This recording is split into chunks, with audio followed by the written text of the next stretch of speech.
कौन है सूत्र? ये वही सूत्र हैं जो इस्लामाबाद, कराची, लाहौर जो कब्जा करवा रहे थे।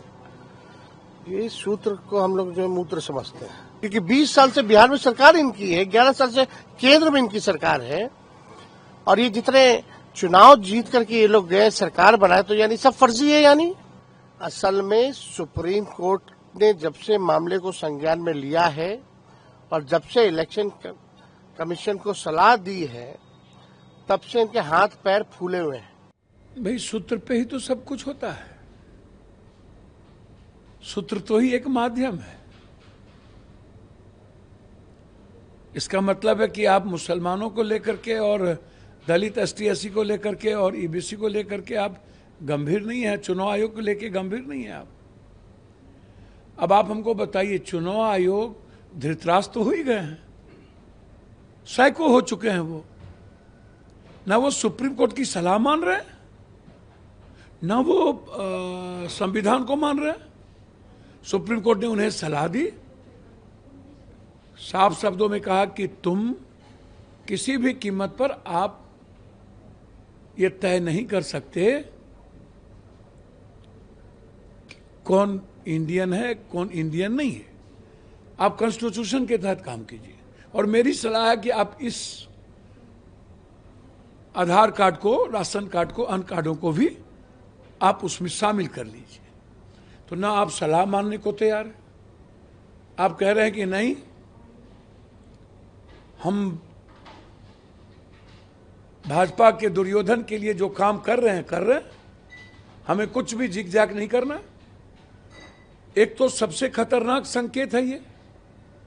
दूसरी बात, सुप्रीम कोर्ट ने उन्हें एक और सलाह दी थी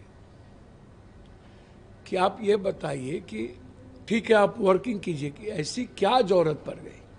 6 महीना पहले आपको म्यांमार, नेपाल या बांग्लादेश के बारे में ये जानकारी नहीं थी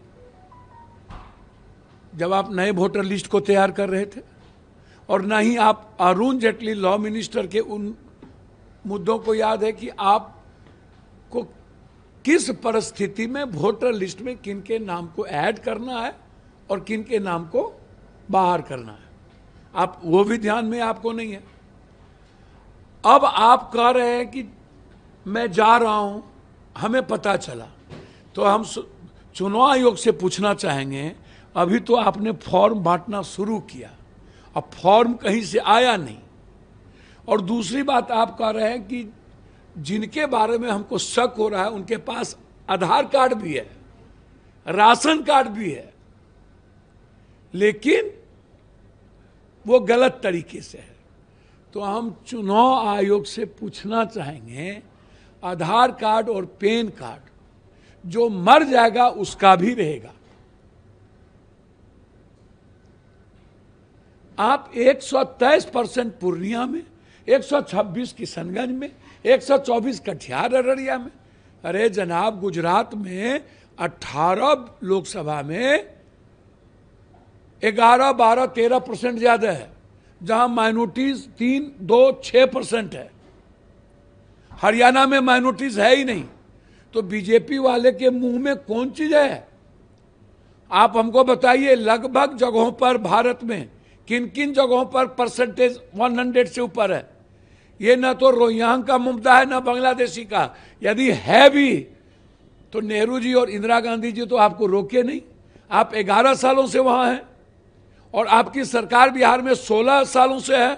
4 साल लालू यादव की सरकार थी नीतीश कुमार के साथ, तो 16 सालों में आपको पता नहीं चला, जबकि हर साल वोटर लिस्ट पर काम होता है, हर चुनाव में 1 साल काम होता है, और आप उसी वोटर लिस्ट पर आप 11 साल और 6 साल अटल बिहारी वाजपेयी प्रधानमंत्री बन गए।